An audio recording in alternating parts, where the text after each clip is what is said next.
So how are you? Hi. Nice to see you. Thank you so much for being here tonight. For those of you that I've not had the pleasure of tormenting in class, my name is Donna Mejia, and I'm an assistant professor at the University of Colorado Boulder, Buffaloes, and really, really excited to share with you this research tonight. There's a funky little history behind what we're going to talk about tonight. We're going to talk about dance in the digital diaspora. What's a diaspora?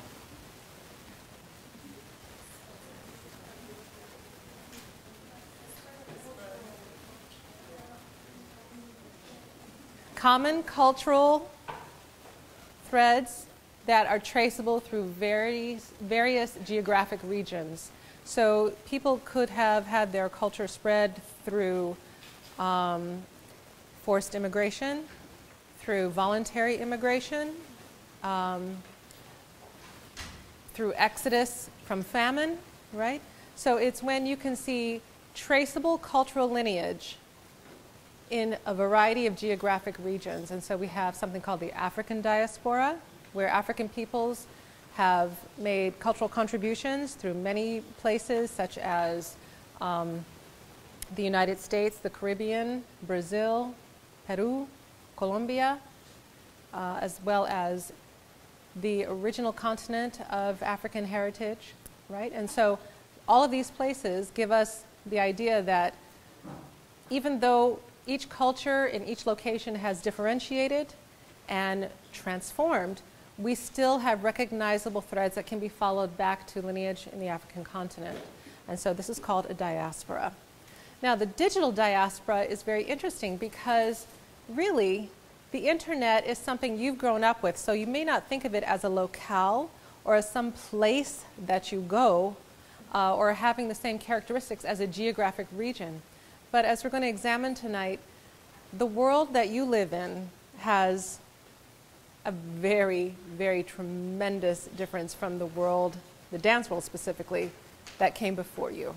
And so our goal tonight is to start a conversation about how things were before, how they've transformed, give you some perspective on how it's changing us, how it's changing our social structures, our expectations, our cultural thresholds, our behaviors, and our dancing, and our neurology. We're going to go a little deep into that. Now, since it's just a short conversation tonight, we unfortunately won't be able to plunge too deep into much of this, and I'd like to have a lot of happy people, a lot of opportunity for conversation, for questions throughout the presentation, for rumors, jokes, commentary, gossip, all that good stuff. Yeah? Because we're talking about the internet, and you know the internet can get a little sleazy, so we might have to get a little sleazy sometimes. Okay. So the first thing I would like to say is you are digital natives. You are the first generation to grow up with continual access to the internet from the time that you were youngsters. Is that true? Did you grow up with a device, access to a device, access to the internet in some way? Unless your parents were really hardcore. And they were hardcore. Yeah, some of them were hardcore. But otherwise, it existed throughout your life. Is that correct? Okay, you are what we call digital natives. The internet actually came into existence in my 20s.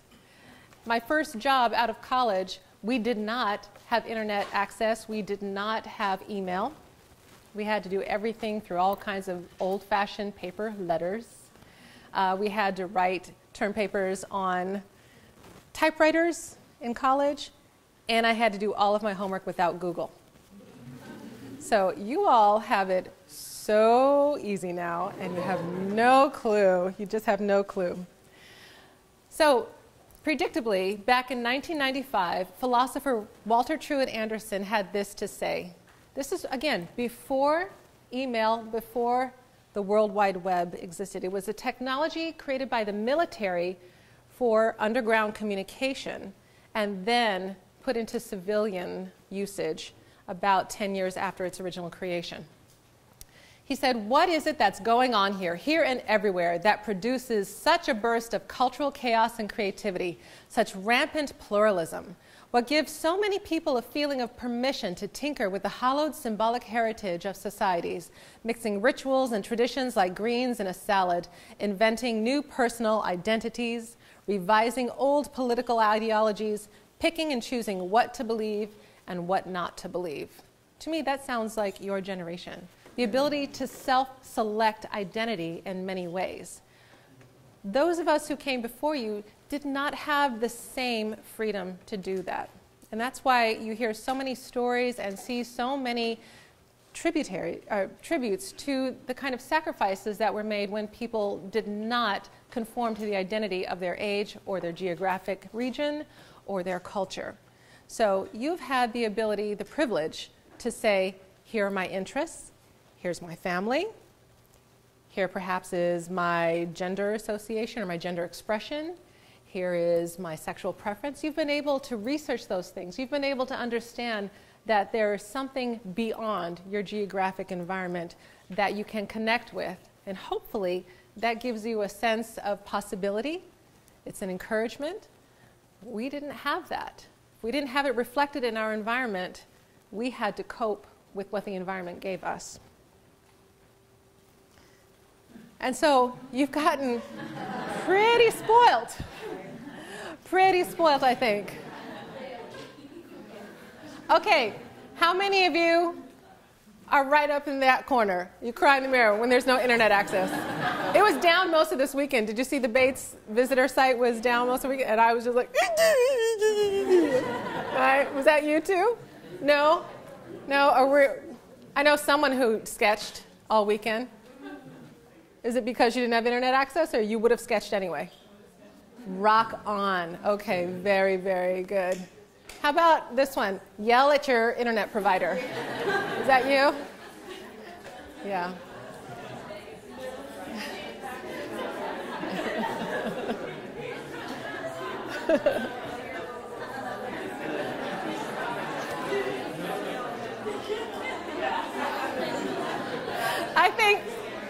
I think this one. Yeah, is that you all? So what does that tell us about our expectations with internet providing? We expect continuity. We expect access. Do we feel it's a privilege or a right? How many of you feel it's a right? Honestly? Okay, let's look at that, how we use that access. How many of you back in your hometown went to a red carpet venue sometime within the last 6 months to see a dance concert? Not your school, but actually went to a venue, bought a ticket. Okay, we're looking at a dance concert. Okay, so we're looking at, I would say that's a good 50-60% of the room. That's good. How many of you looked at dance online within the last 6 months? We're at 100%.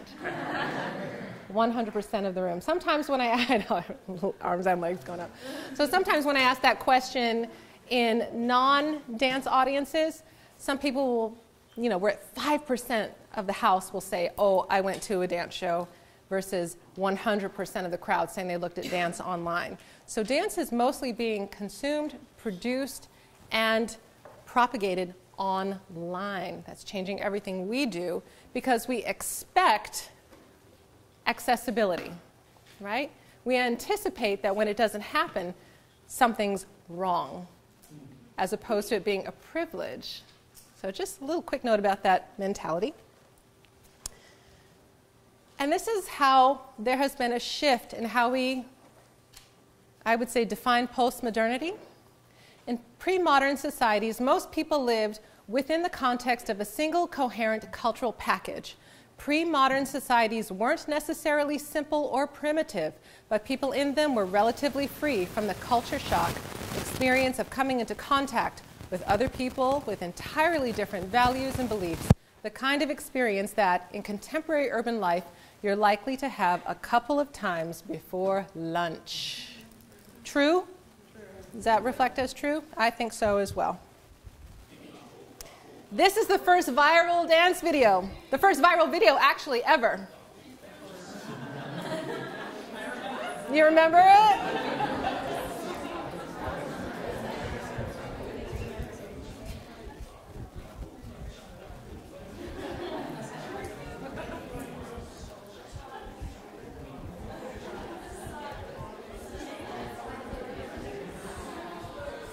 Okay, so how many of you remember the first issuance of this video? Or is anyone around? I remember when this first came out and we were just glued to the monitor watching it over and over and over again. We thought it was the greatest thing.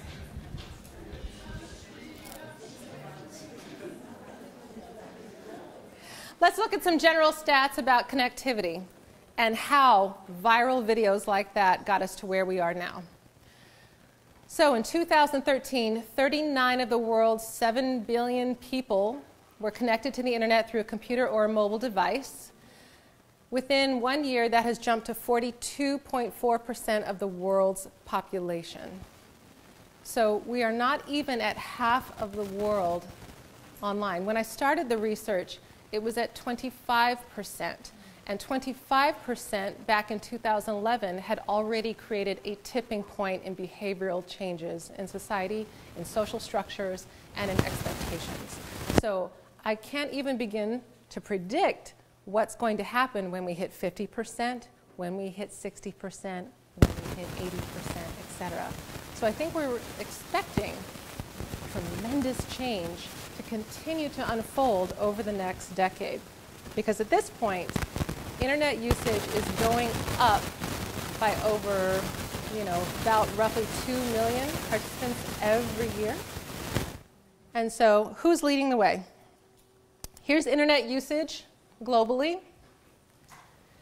Interestingly, we consider ourselves so advanced. We are only 10% of global internet usage in North America, right? The biggest countries are from the Asian continent, right?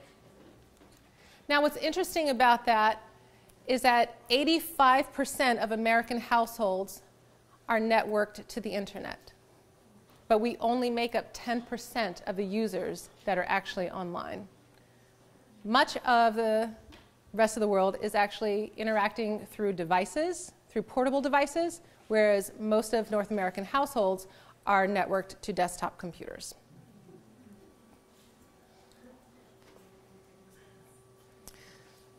So you can see that we've got 1.4 million,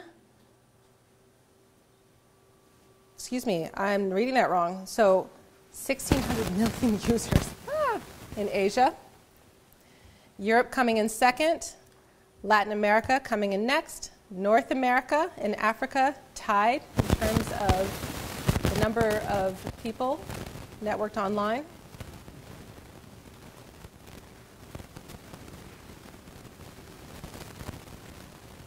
So I'm sorry, I said 84. It's actually 86.9% of American households are connected to the internet, as opposed to 34% of Asia's citizens are connected to the internet. But they make up 45% of all online activity. So how are things going to start to change if Asia gets to 50%, if Asia gets to 70%? What would the values, the sorting, the organization, and the logic of the internet look like if it had been founded in India, if it had been founded in South Africa? How are the norms of usage online going to change as other cultures, other ideologies, and other value systems start to dominate how we interact in those forums? It's going to be very interesting. The following countries are the most networked online, meaning that most of their government processes are now online. Australia, Canada, Denmark lead the way, Finland, France, Japan, Republic of Korea, Netherlands, Norway, UK, Northern Ireland, USA is far down on the list, Singapore, Spain, Sweden, and Taiwan. So we are actually in the cluster, but far down in terms of our progress. So I came to this research because I was a YouTube, for lack of a better word, sensation. I don't know how else to describe it. I was having a normal dance life. It was going very well. I was teaching in academia, and I did a recital at Smith College back in 2006. Someone bootleg filmed it in the audience. To this day, I don't know who it was. And they posted it on YouTube 4 months after YouTube was launched. So still new technology. That video ended up going viral and ended up being shared around the world. And within a week, I was receiving offers from Japan, Russia, Brazil, UK, and I was completely caught off guard. I didn't know about the video. Initially, I felt an incredible sense of violation, like I had no control over my public image, that who would do this without my permission, how dare they?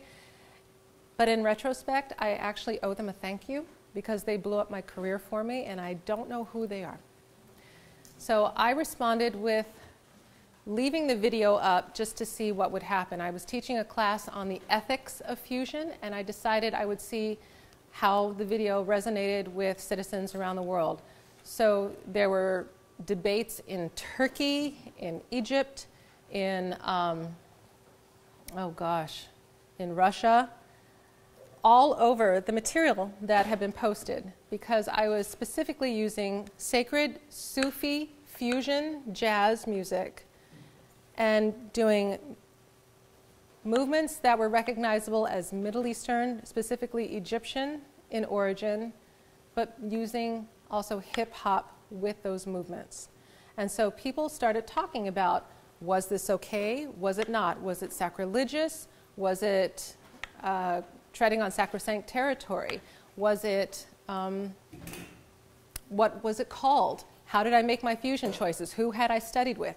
So very quickly, I had to work out my own identity as an artist, decide on my signature values, all within the fishbowl of an international community that was watching everything I did online. I wasn't prepared for it. Somehow I avoided a lot of pitfalls and ended up feeling okay, and here I am, and I'm still in one piece. But the biggest thing I had to do was prove I wasn't a one-hit wonder, and that meant that I had to keep producing, and that the internet kept expecting more free material in full. So all of my work, my entire catalog, is online completely, and that means I have to keep generating new material. If I were to get stingy about it, there are many communities that I gig in now that would say, oh, who do you think you are? Since when did you feel like you had to covet all of that material privately? Yes. So I belong to the internet as an artist now. So the transnational fusion community really was the first group to jump on social media networking.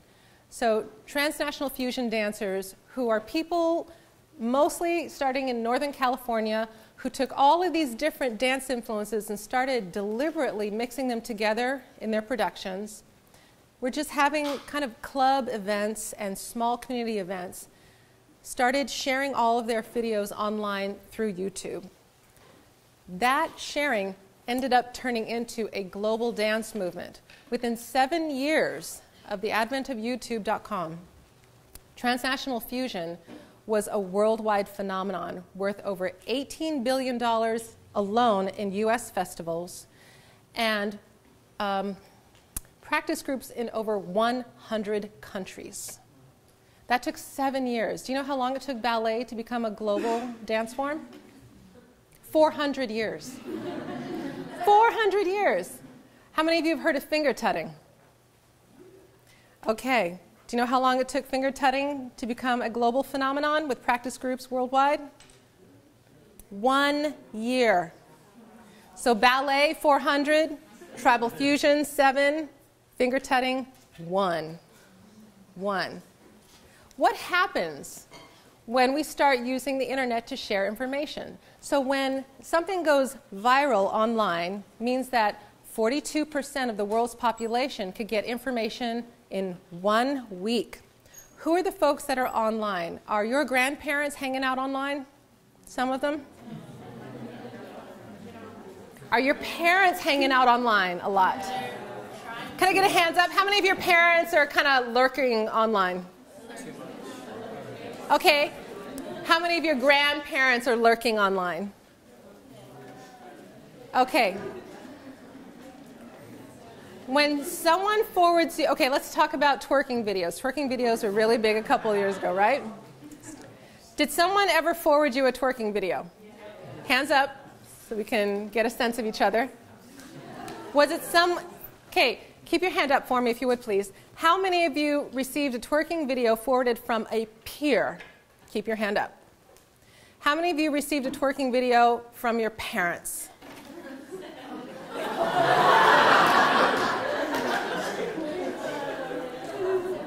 Okay, so what does that tell us? Who is doing online sharing? It's peer-to-peer evaluation of what's trending, what's popular, what's interesting.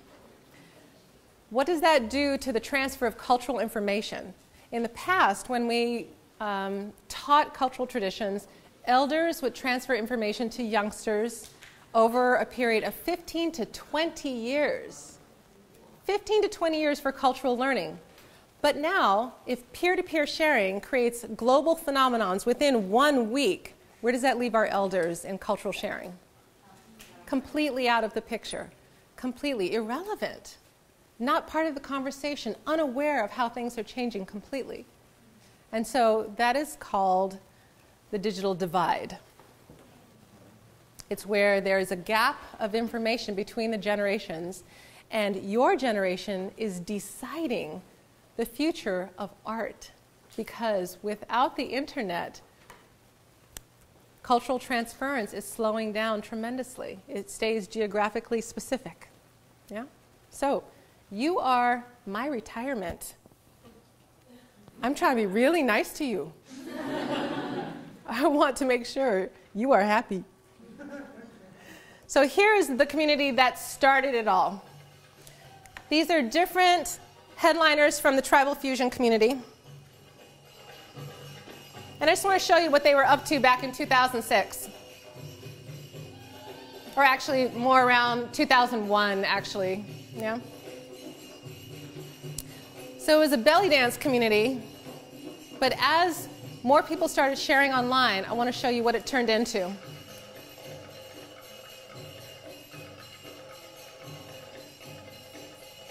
This is Fat Chance Belly Dance out of San Francisco.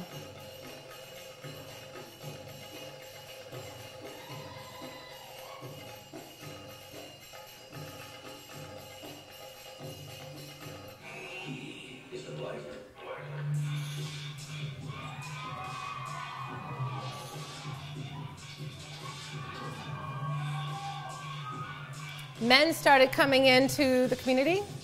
Hip-hop started being blended with it. Yes, yes. So this is getting more around 2003, 2004.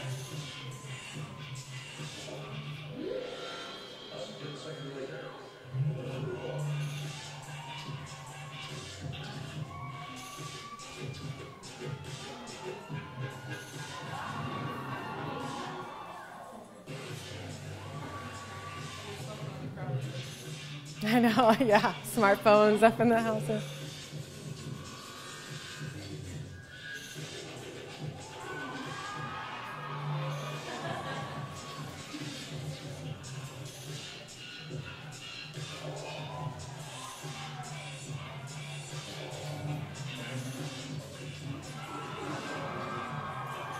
I love the crowd.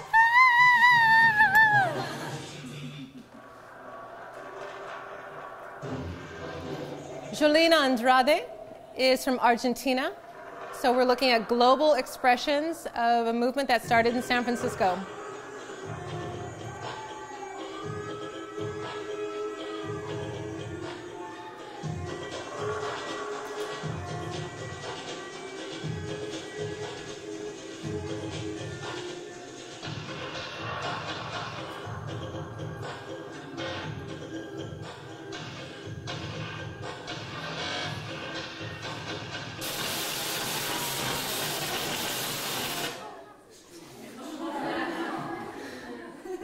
Sorry, that's never happened before. So, oh, what this technical glitch, I know.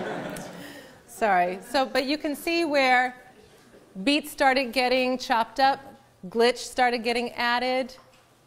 Later on, Arabic hip-hop became a huge global movement. And so the dance continued to transform in the most remarkable ways. So there's a saying, this ain't your grandma's belly dance, right? It is recognizable through the hip movement as the popular movement of the Arab world. And I say secular popular movement because each of the 19 speaking Arab countries in the world has its own classical, urban, rural, and historical dance traditions. But when we're looking at the secular forms, all of them are starting to be transformed by what people are sharing online, along with the global Arabic hip-hop movement. So here's where we get into the digital diaspora. People who identify with this dance community, but do not share the same demographic profile whatsoever. So Michael Laguerre offers this definition. By virtual diaspora, I mean the use of cyberspace by immigrants or descendants of an immigrant group for the purpose of participating or engaging in online interactional transactions. Such virtual interaction can be with the members of a diasporic group living in the same foreign country or in other countries, with individuals or entities in the homeland, or with non-members of the group in the host land or elsewhere. That's a bit confusing. So let's look at the next one. Basically, online, all of us become immigrants who simultaneously share a common space called cyberspace. That is to say, it does not belong to any particular nation, state, or diasporic group. However, most people are unaware of how corporate and military information organization is online and how much corporate and military interest is continuing to construct the reality that we call the internet. We can talk about that later. But what we all know is every time you go online, you have a sense of suspension of norms. What works in your family household is perhaps suspended when you go online. The values that you hold as sacred may get challenged and evaluated differently when you go online. That's where you get people who get into trolling, right? Where you get into people who are looking up things that are not a sanctioned part of their life, and sometimes it can become a vortex that sucks them in and changes their behavior. We're going to talk about pathologies as well. But do you see where every time you log on, you're expecting novelty, you're expecting entertainment, you're expecting a flow of information to nourish you or stimulate you in some way. So you go online expecting enhancement. Isn't that accurate, maybe? Yeah. Okay, good. I figured you out.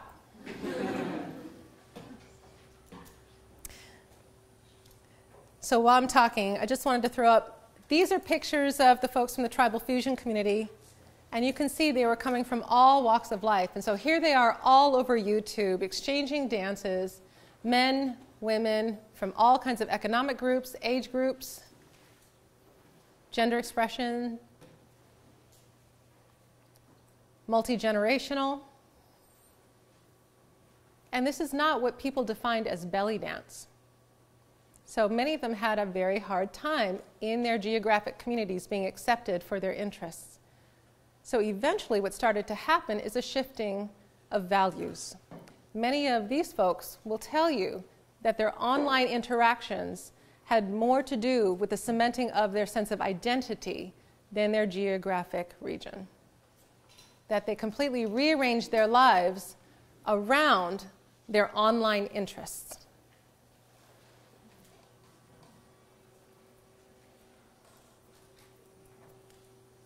That's my crew. I love them.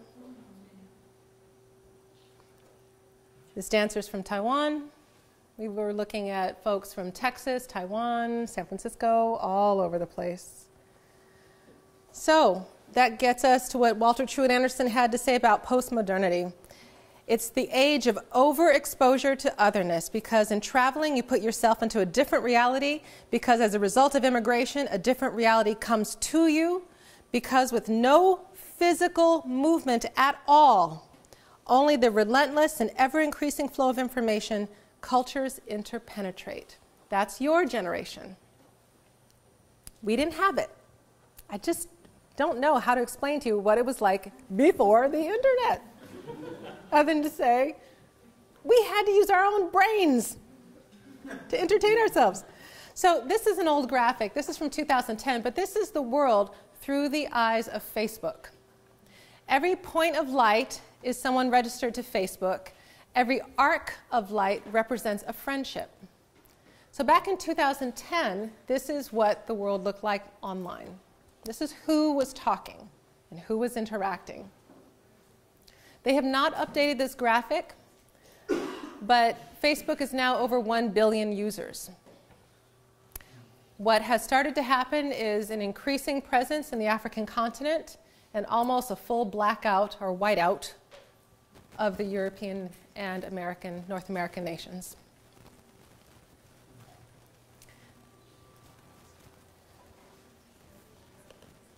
So that gets us to why this self-regulating environment is so different. Okay, when you go to school, what is involved in orientation? What's the first thing they do? Is they start to tell you the rules of engagement. Where to go, what to do, what's okay, what's not okay, how not to get in trouble, how you will get in trouble, etc. There's an immediate setting of boundaries, parameters, and expectations. However, when you go online, low barriers to entry. Who's going to stop you from logging on?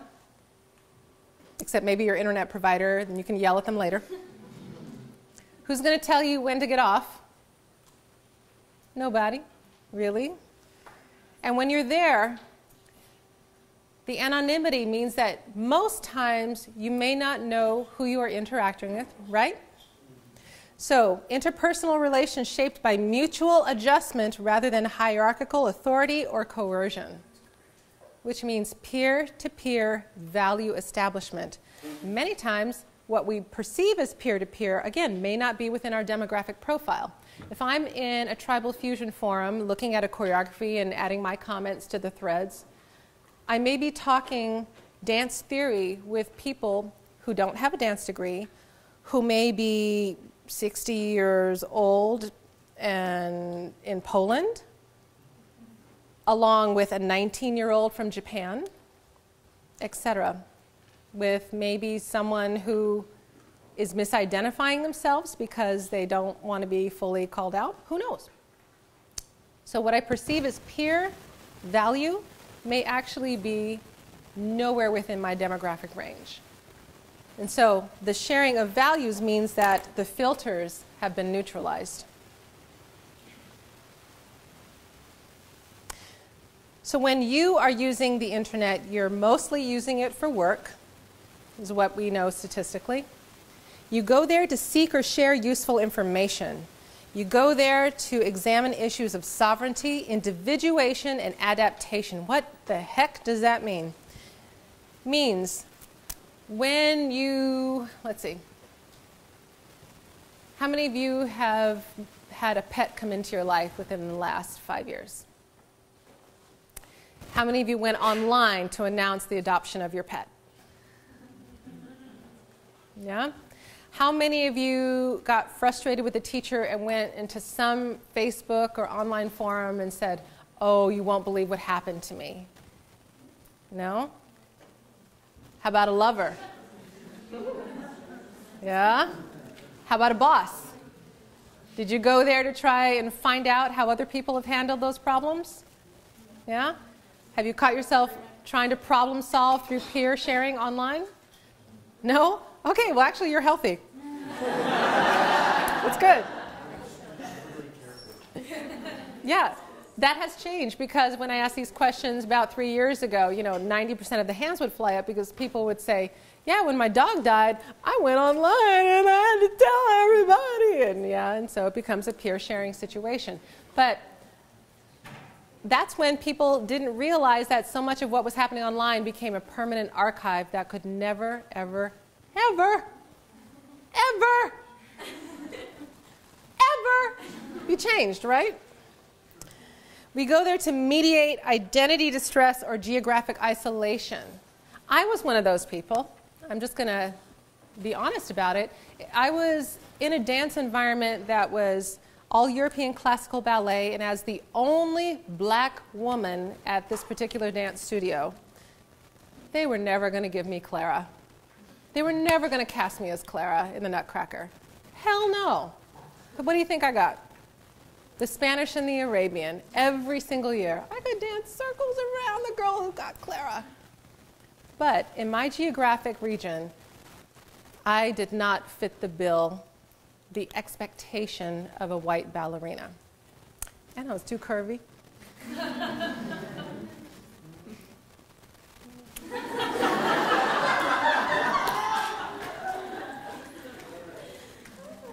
So, when I went online and saw women of all shapes and sizes, men joining the crowd, people of all ethnicities dancing this community, I felt accepted.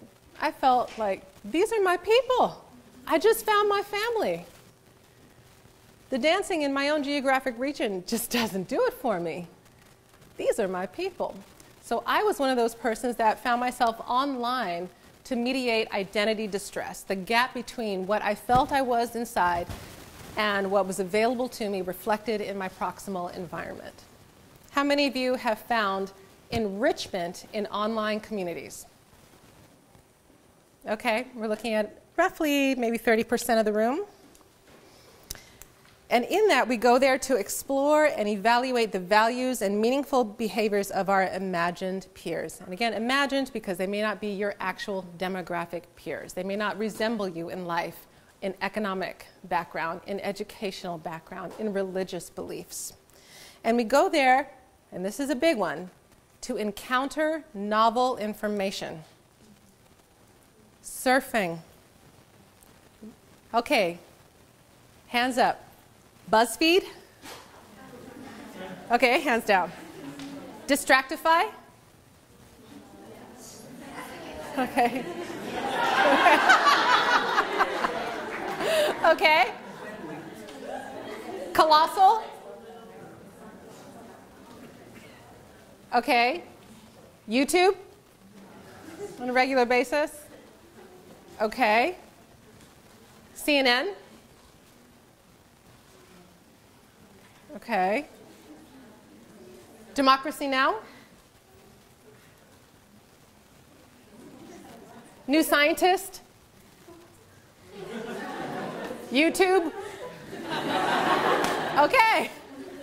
Because when you go surfing, are you looking for something that's going to trigger your anger?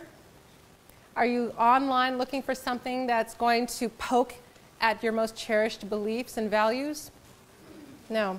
You're going online seeking information that's going to stimulate and amuse you. So what we know about internet behavior and internet surfing is that most people do not go to really challenge themselves intellectually online. You're not going to websites where you know you're going to disagree with everything that you encounter. You go to websites that are going to give you some accord with your beliefs. Because of that, there is a dynamic that's changing.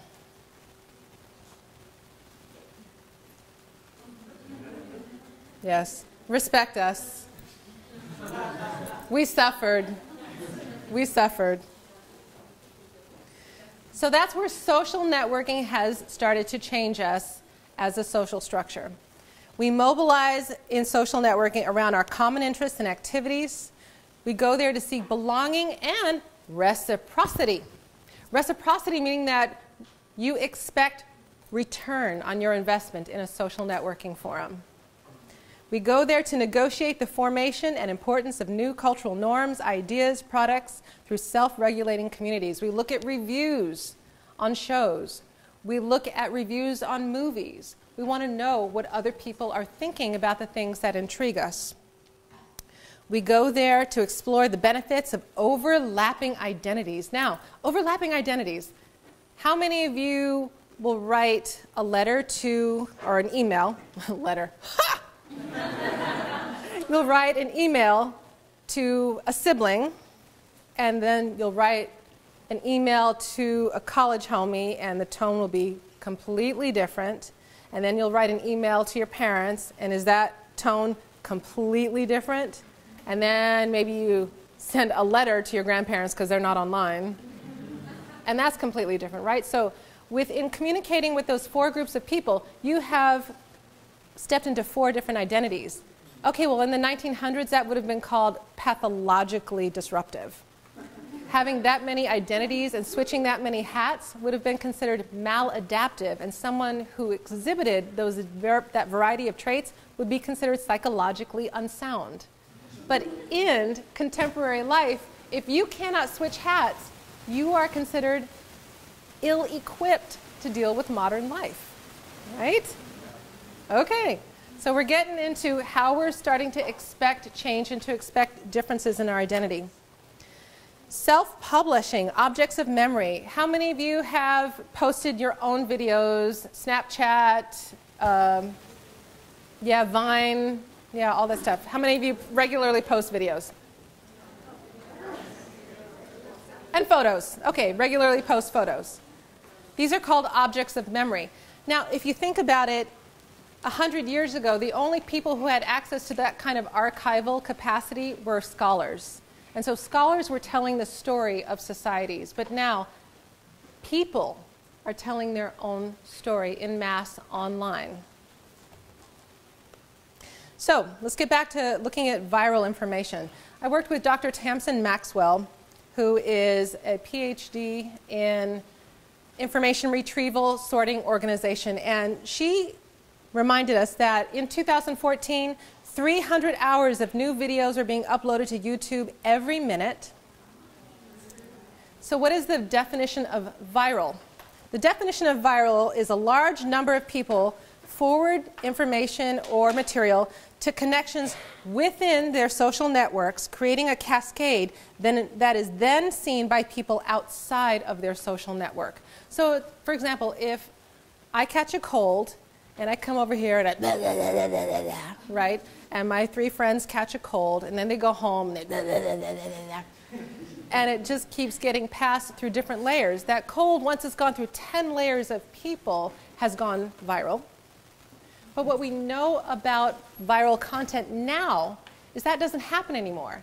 If I take my hot flash fan and I pass it to a friend, don't break it, I'll cut you. Okay. Once I pass it 1 layer on, chances are it goes into a hub and it goes viral within 1 layer. It no longer gets transferred 7 to 10 layers in. So thank you, I needed that.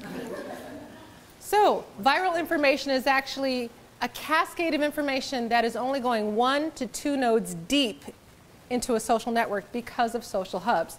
Hubs are things like BuzzFeed. Hubs are things like Facebook. They're organizations online that basically get information organized for us and try to highlight it so it becomes prominent and salient in our awareness.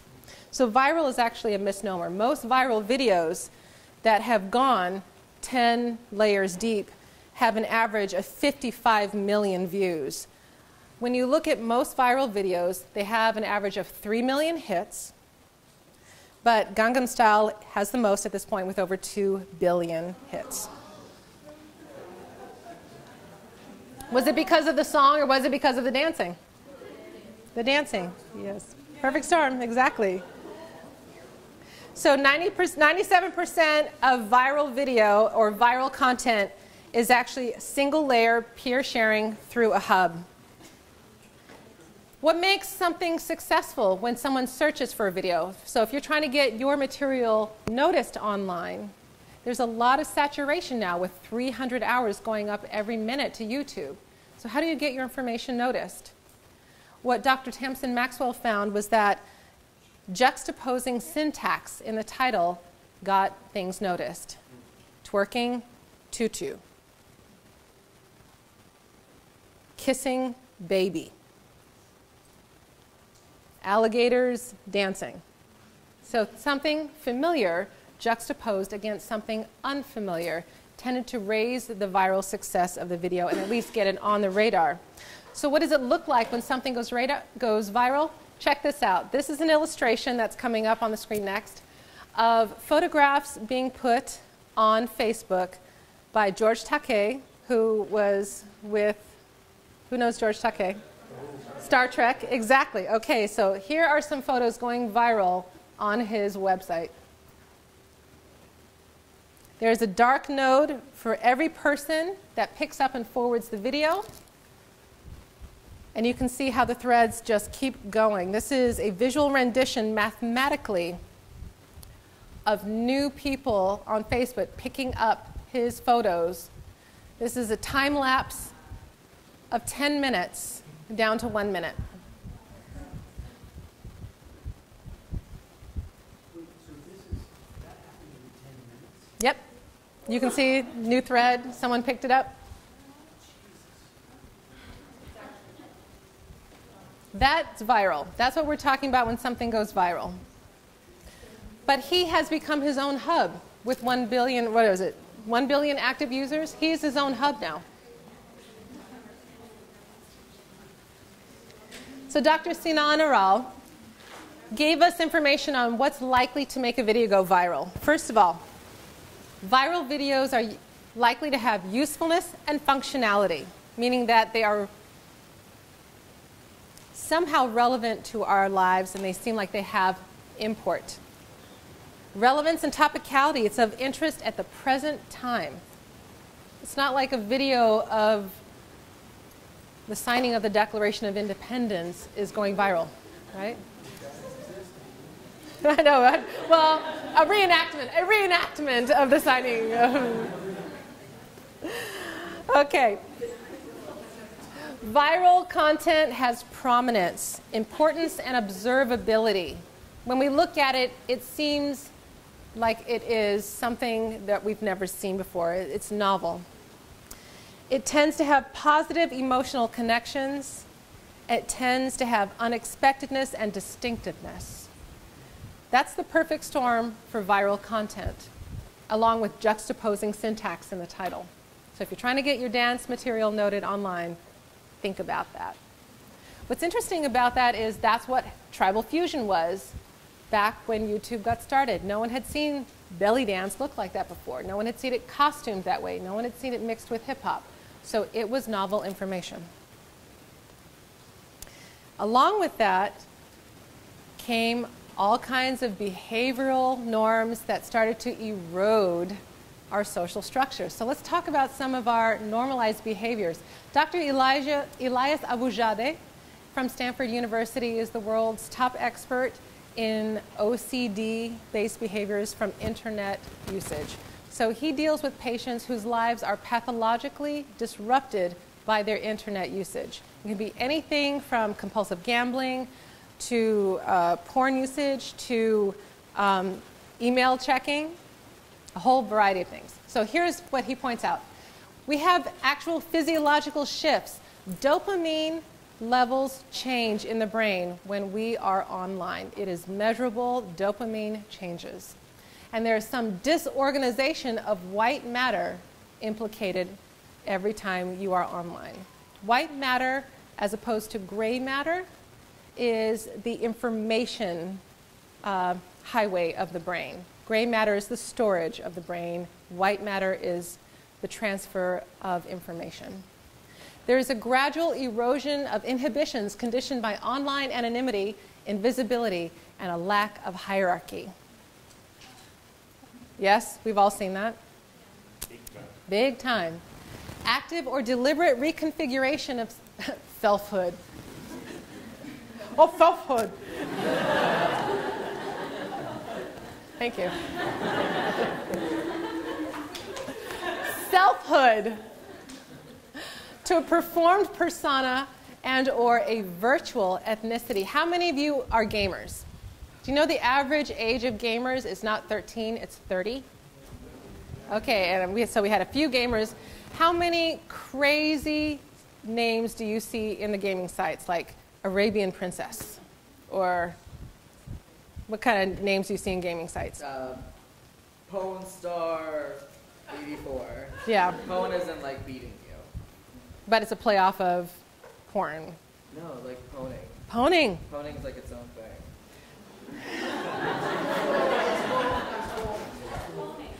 I'm not, okay, we'll get into that later. But, so basically,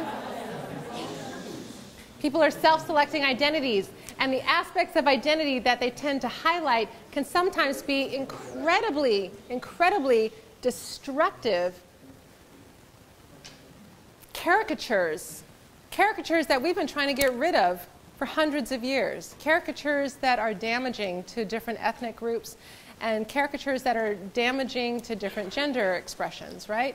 So we typically see people self-selecting aspects of identity instead of presenting themselves as a whole.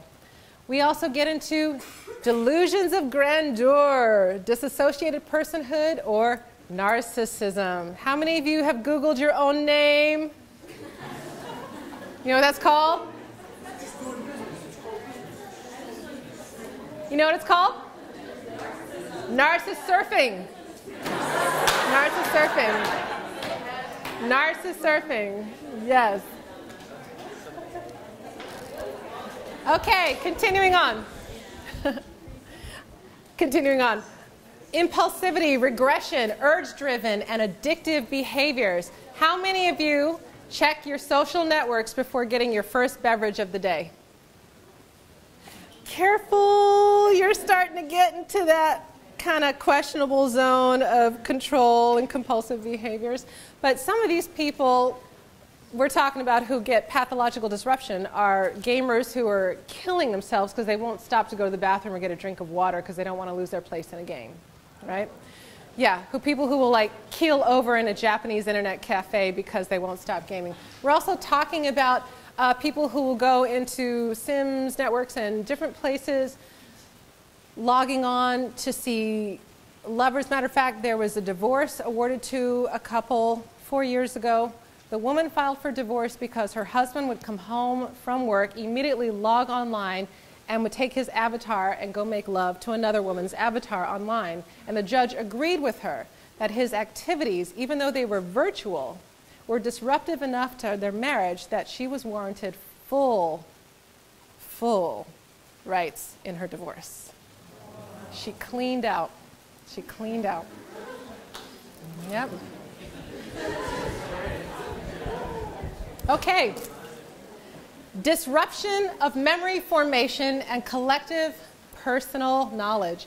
So what I mean by that is when you have a dance performance, you're on stage, you have your sensorial experience of what's happening. So you have the feeling of the lights, the temperature of the room, how close the audience is, how it sounds when they cheered for you, how you felt in your body, right? Those are your experiences. But then someone takes your picture and they post it on Facebook, and you next day go to Facebook and see pictures of yourself at this event, right?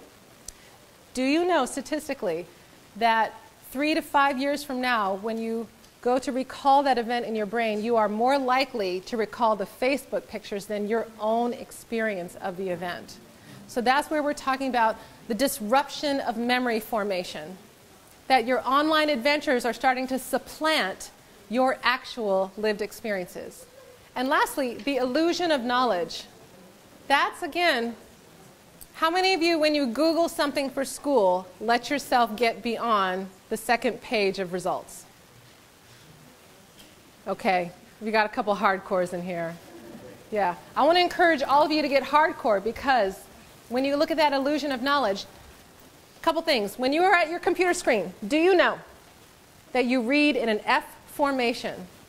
You will read your computer screen from left to right across the top banner, and then you will scan down the left side of the page, and you'll go to the middle and read halfway across. We've looked at the eye patterns of people online, which means that you're scanning for relevant information instead of doing deep reading. So my concern about you as a younger generation is that your ability to assess valid information and critical thinking is starting to be compromised, not through your own fault, but because the way the internet information is being configured to you is training you to scan. Resist. Resist. Yes? Can I go over the first one? Virtual ethnicity. I would refer you to the information of Lisa Nakamura. Scholar Lisa Nakamura created the terminology cybertyping. She did extensive studies looking at how people configure their identity online, what they call themselves, how they fashion their avatars. And the caricatures, especially with regard to ethnicity, were horrifying. Horrifying. You'd think we would have gone back 200 years in our stereotyping. So Lisa Nakamura can give you wonderful information about performed identity and virtual ethnicity. I saw it quite a bit in the belly dance community. I saw a ton of people who had their Facebook identity as their dancer identity with a stage name, and it was always some stereotypical name that had some Arabian thread to it. But in their real life, they were, you know, like carpet shampooers named Judy that lived, you know, in Houston, Texas. Not like Arabian Alela, you know. So, yeah, I saw a lot of it in belly dance. These are some of my research questions that came out of the work. What does the phenomenon of tribal fusion indicate about global citizenship and choice patterns in the digital cut and paste culture? Current and crucial, we need to capture first, second, and third generation perspectives and primary source statements from tribal fusion practitioners from before YouTube. Trying to find out how extensive the phenomenon of tribal fusion is, what demographic information can be secured about the practitioners. What is the economic, cultural, historical importance of this emergent community? How has internet usage transformed aesthetic expectations amongst dance audiences and spectators? How has the digital diaspora affected thresholds of cultural tolerance and discourse between participants? How has the immediacy and abundance of internet video modified the agency individuals employ in approaching unfamiliar movements and traditions? How many of you have learned one dance movement off of YouTube from your favorite video? Yeah. So you didn't have an elder sit you down and say, "Sonny, let me show you how to do this." Right? You went online and you figured it out. Did that feel wrong to you? No? Did you, when you actually performed the move in another setting, did you cite your sources in your notes, in your program notes? No, you just kind of took the movement, right? We might want to create some new habits around citation there. Within Middle Eastern cultures that condone public secular dance, Morocco, Algeria, Lebanon, Egypt, and other countries, what are common responses to the West's remixing of their secular dances? Or counter manifestations of fusion dance within Arab societies. So that's the research that I'm doing now based on where I started in Middle Eastern dance and where YouTube took us. But this is where dance started to go.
Right here, watch this.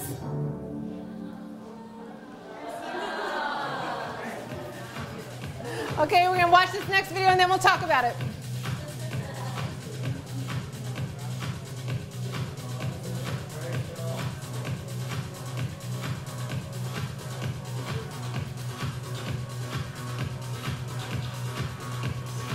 This is a virtual nightclub.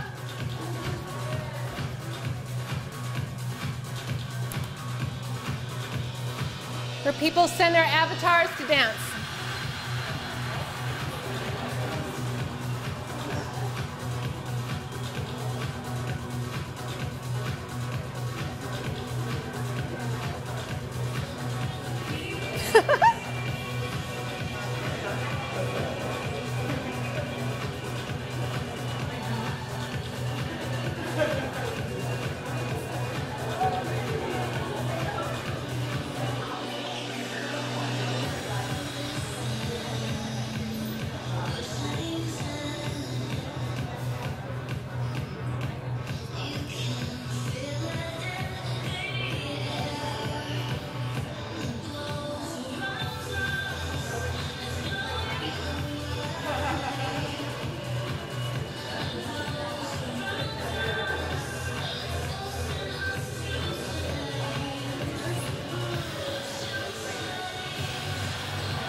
One more video.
Video number 1 was Julian J. Funk Daniels, finger tutter based in California. When he did his ad for Samsung, everyone considered it a beautiful and remarkable piece of dance cinema. And then suddenly, Samsung would pop up at the end, and they would realize it was a commercial.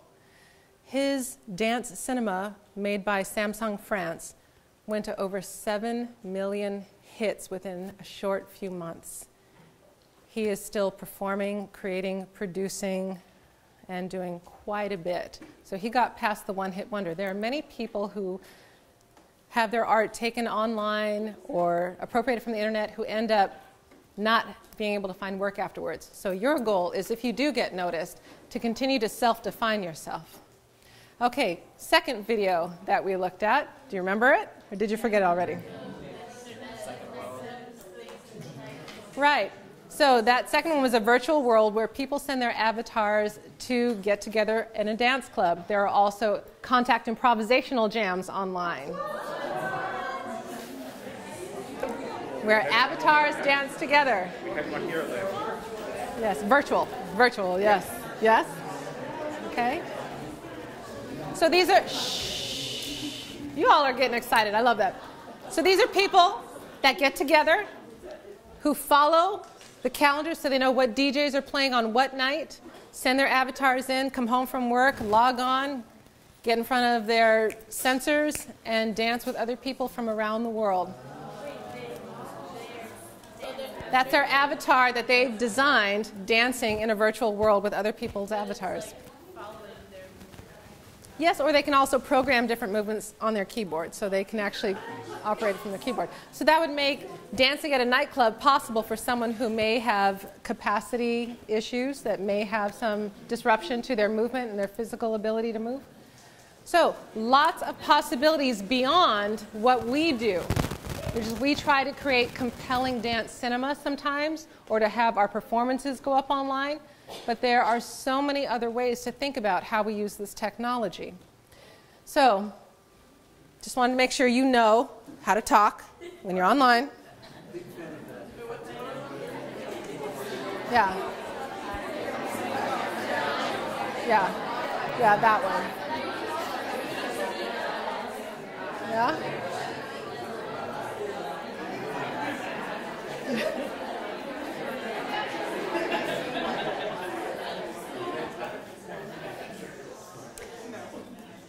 And when you look at the capacity that internet usage gives us, the important thing to realize, it becomes disruptive in lives when you give it the kind of meaning that it starts to define your sense of self.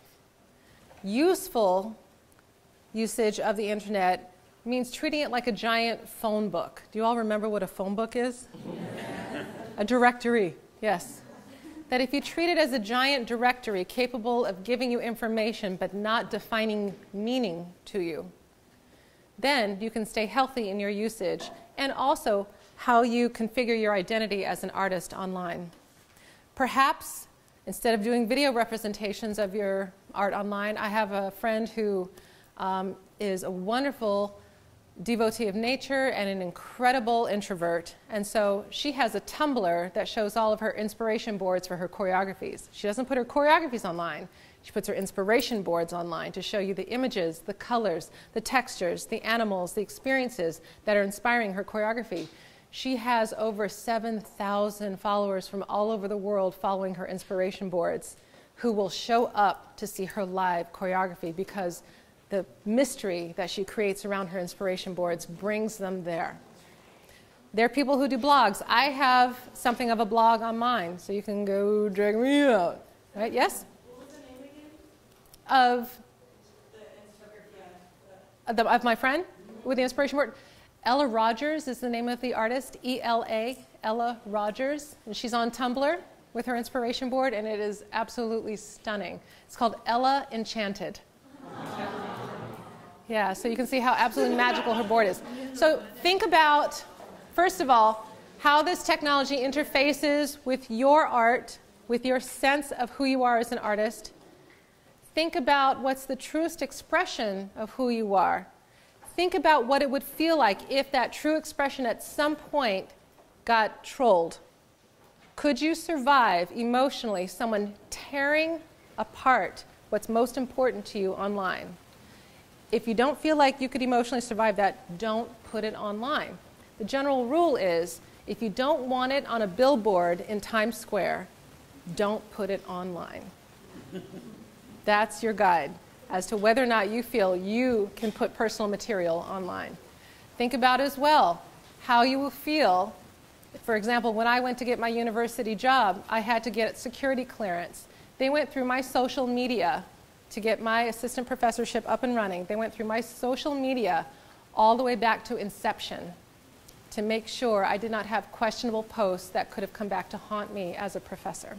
So think about how you represent yourself online and where you work out your issues and whom with online. Make sure you know who you're dealing with. As we finish up, to put it all into perspective, I thought this was pretty important. If trees gave off Wi-Fi signals, how many trees do you think we'd have? Yeah, too bad they only produce the oxygen we breathe. So stay connected to your natural world. Stay connected to the real world. Stay connected through real relationships. Stay connected to the needs of who we are as a community. Stay connected to your proximal geographic community, no matter how much they may or may not reflect your values, because at some point, you need somebody. And at some point, your internet provider goes away or goes down, right? And so what I'm asking you to do is just to be thoughtful about how you engage this tool as a young artist or as a mature artist, wherever you are in your career, to be thoughtful about how you engage this tool, realizing that there are possibilities for disruption in your life or in how you disrupt others' lives. There's possibility for enrichment. There's possibility for magic. There's possibility for pain. So as you engage this tool thoughtfully, I wish you well with it. If you come across something brilliant, funny, and wonderful, I hope you will share it. And if you'd like to connect online, Donna in the Dance at WordPress. I'd love to connect with you. Thank you very much for being here tonight. Thank you very much.